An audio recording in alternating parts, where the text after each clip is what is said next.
একটি সফল আন্দোলন শেষ করে নিজ বাড়িতে ফেরার আগে অভিজিৎ দীপকে প্রধানমন্ত্রী নরেন্দ্র মোদীকে দিয়ে গেলেন একটি কড়া থ্রেট।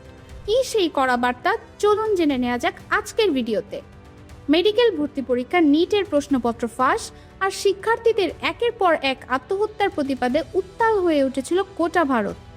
টানা ৩৬ দিনের চরম উত্তেজনার পর অবশেষে নথি স্বীকার করতে বাধ্য হয়েছে নরেন্দ্র মোদী সরকার। শিক্ষার্থীদের দাবির মুখে পদত্যাগ করেছেন ভারতের কেন্দ্রীয় শিক্ষামন্ত্রী ধর্মেন্দ্র প্রধান। কিন্তু এই জয় কি কেবল একজন মন্ত্রীর পদত্যাগেই সীমাবদ্ধ? একদমই নয়। মাত্র মে মাসে ভারতের প্রধান বিচারপতির একটি মন্তব্যের ব্যঙ্গাত্মক জবাব হিসেবে প্রতিষ্ঠা পেয়েছিল ককরোচ জনতা পার্টি বা সিজেপি। কিন্তু দেখতে দেখতে প্রায় ৭০ দিনের মাথায় এই ককরোচ নামটাই হয়ে ওঠে ভারতের জেনজি বা নতুন প্রজন্মের অন্যায়ের বিরুদ্ধে লড়াইয়ের সবচেয়ে বড় হাতিয়ার। ৩০ বছর বয়সী তরুণ অভিজিৎ দীপকের ডাকে রাজধানীর প্রাণকেন্দ্র যন্তর মন্তরে জমায়েত হয় হাজার হাজার শিক্ষার্থী। জেনজি তরুণদের তোলা ইনকিলাব স্লোগানে কেঁপে ওঠে দিল্লির ক্ষমতার মূল কেন্দ্রবিন্দু।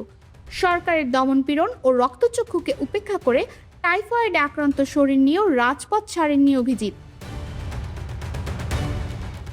মোদী সরকার আন্দোলনকারীদের বিরুদ্ধে কোনো আইনি ব্যবস্থা না নেওয়ার প্রতিশ্রুতি দেওয়ার পর সিজেপি আন্দোলন সাময়িক প্রত্যাহার করেছে।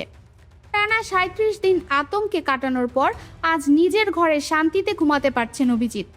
কিন্তু রাজপথ ছাড়ার আগে সামাজিক মাধ্যমে বিশ্বজুড়ে ছড়িয়ে থাকা সমর্থকদের উদ্দেশ্যে অভিজিৎ যা বলেছেন তা মোদী সরকারের জন্য এক চরম বার্তা। অভিজিৎ সাফ জানিয়ে দিয়েছেন, এটি মাত্র শুরু।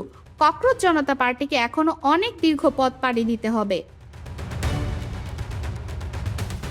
মোদী সরকার হয়তো ভেবেছে একজন মন্ত্রীকে বলির পাঠা বানিয়ে আর কিছু প্রতিশ্রুতি দিয়ে আন্দোলন থামিয়ে দেয়া গেছে।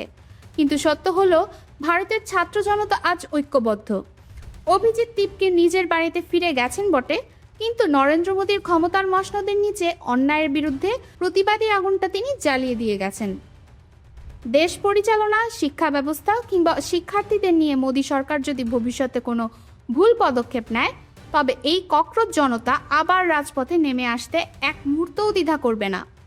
আন্দোলন আপাতত স্থগিত হলেও অন্যায়ের বিরুদ্ধে এই লড়াই চলবেই।